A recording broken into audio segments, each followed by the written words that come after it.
Students, हमारा topic चल रहा था प्रबंध की प्रकृति। उसमें हम 2 पॉइंट पढ़ चुके थे, प्रबंध बहुविद्या के रूप में और प्रबंध विज्ञान के रूप में। आज हमारा टॉपिक है प्रबंध कला के रूप में। विज्ञान के विपरीत कला सिद्धांतों एवं नियमों पर आधारित न होकर व्यवहार एवं अभ्यास पर आधारित है।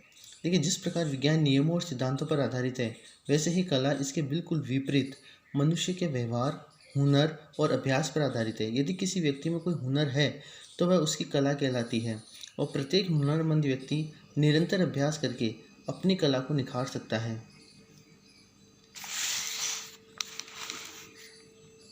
टेरी के अनुसार चातुर्य के प्रयोग से वांछित परिणाम प्राप्त करना ही कला है। देखिए, टेरी ने कला की परिभाषा देते हुए कहा है कि यदि कोई व्यक्ति अपनी बुद्धि और चतुराई से अपने कार्य में इच्छित परिणाम प्राप्त करता है तो यही उसकी कला है। कला की निम्नलिखित विशेषताएं हैं। पहली विशेषता है कि कला इच्छित परिणामों को प्राप्त करने की विधि है। देखिए, प्रत्येक व्यक्ति और संस्था के कुछ लक्ष्य होते हैं जिन्हें वे प्राप्त करना चाहते हैं। ये इनके इच्छित परिणाम होते हैं, और कला ही वह घटक है जिसके होने से ही कोई भी व्यक्ति हो या संस्था वे अपने लक्ष्यों को प्राप्त कर पाते हैं। इसलिए कला इच्छित परिणामों को प्राप्त करने की विधि है।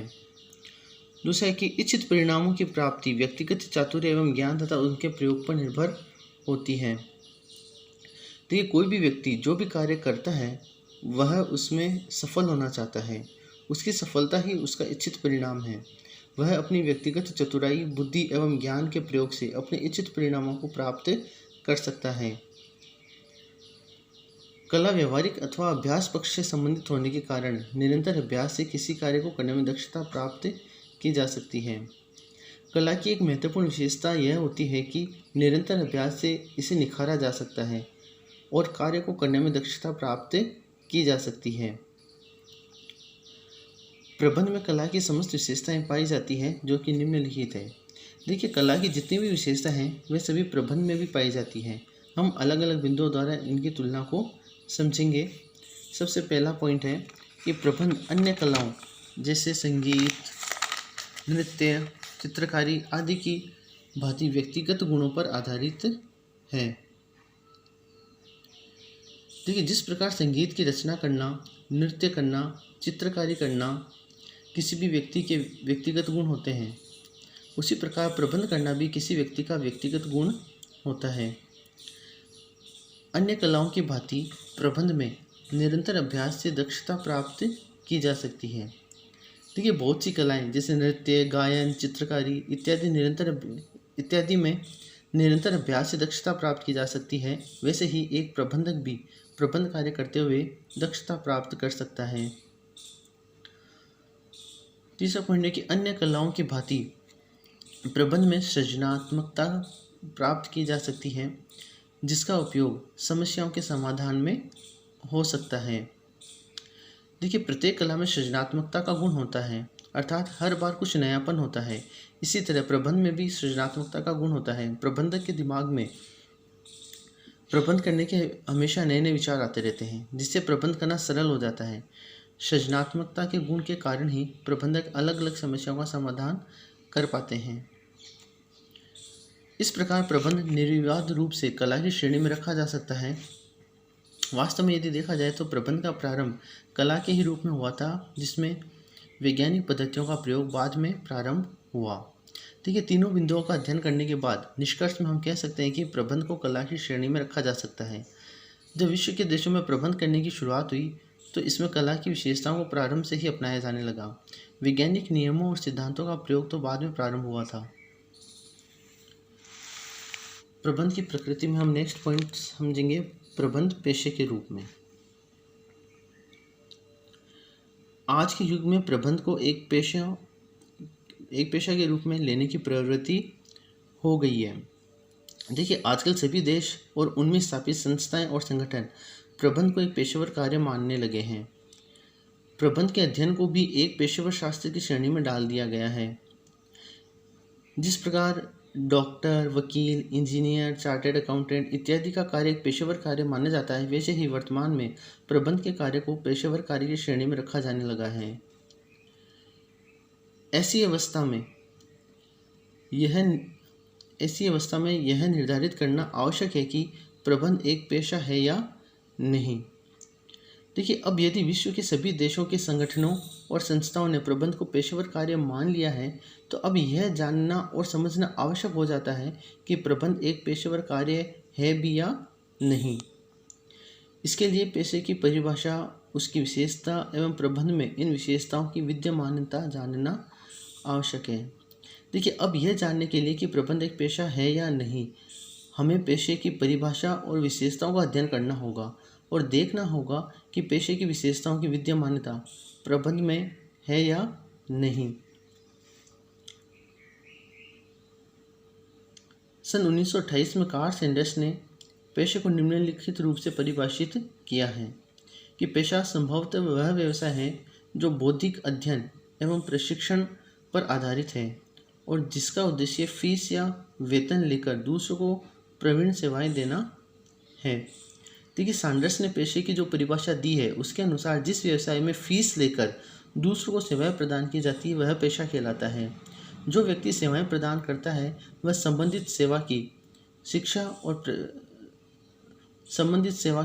और प्रशिक्षण प्राप्त किया हुआ होता है।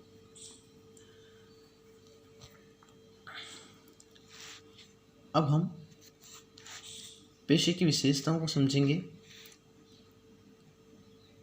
मैकफर्लैंड ने पेशे की 5 विशेषताएं बताई है।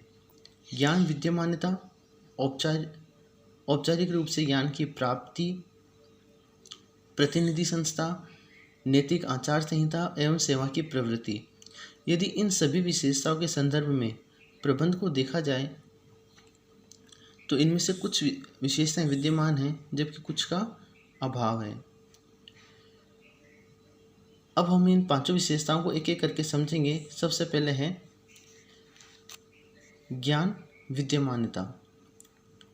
प्रबंध ज्ञान की एक विशिष्ट शाखा के रूप में विकसित हो चुका है और इस ज्ञान के विस्तार में बहुत सी संस्थाएं लिप्त हैं, अतः प्रबंध को पेशे की श्रेणी में रखा जा सकता है।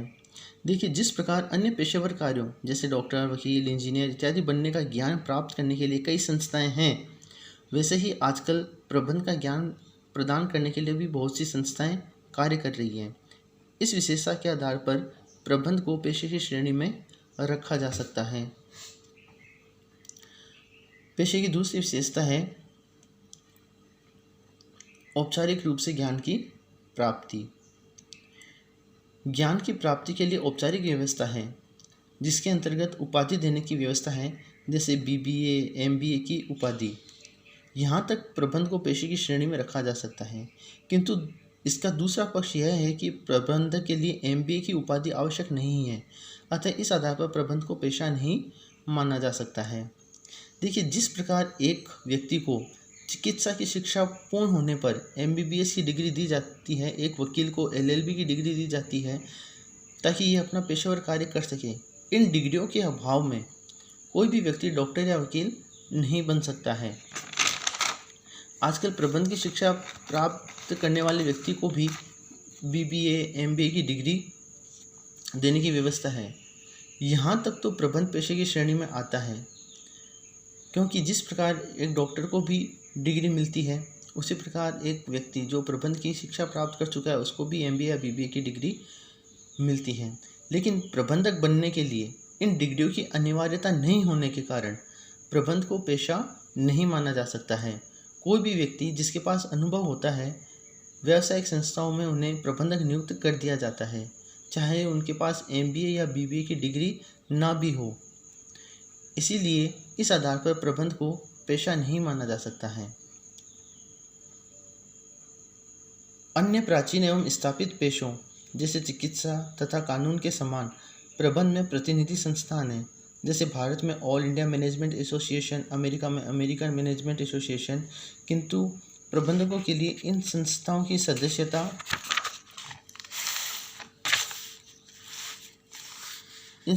सदस्यता की अनिवार्यता नहीं है, जैसे कि चिकित्सा एवं कानून के पेशे में है। अतः प्रबंध को पेशे की श्रेणी में नहीं रखा जा सकता है। देखिए, पुराने स्थापित पेशे जैसे चिकित्सा तथा कानून की शिक्षा प्राप्त करने वाले विद्यार्थियों के लिए इनसे संबंधित प्रतिनिधि संस्थाओं की सदस्यता लेना अनिवार्य होता है, लेकिन प्रबंध की शिक्षा प्राप्त करने वाले विद्यार्थियों के लिए ऐसी कोई अनिवार्यता नहीं होती है, जिस कारण प्रबंध को पेशा नहीं माना जा सकता है।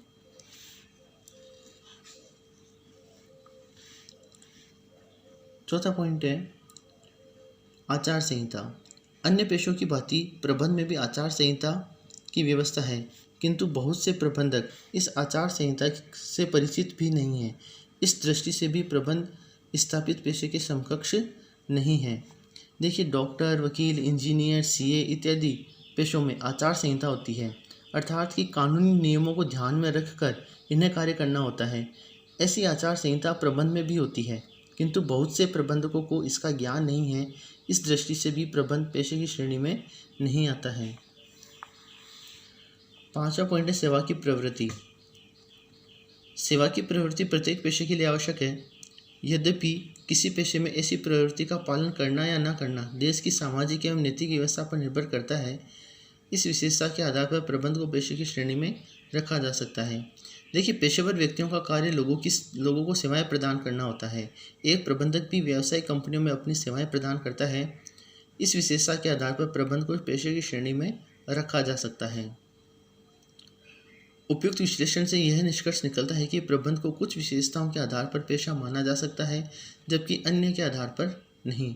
इसलिए प्रबंध को स्थापित पेशे की श्रेणी में नहीं रखा जा सकता है, बल्कि इसे पेशे की दिशा में अग्रसरित की श्रेणी में रखा जा सकता है।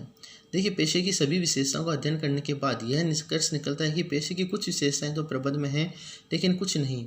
इसीलिए प्रबंध को स्थापित पेशे की श्रेणी में नहीं रखा जा सकता है, बल्कि इसे पेशे की दिशा में अग्रसरित की श्रेणी में रखा जा सकता है।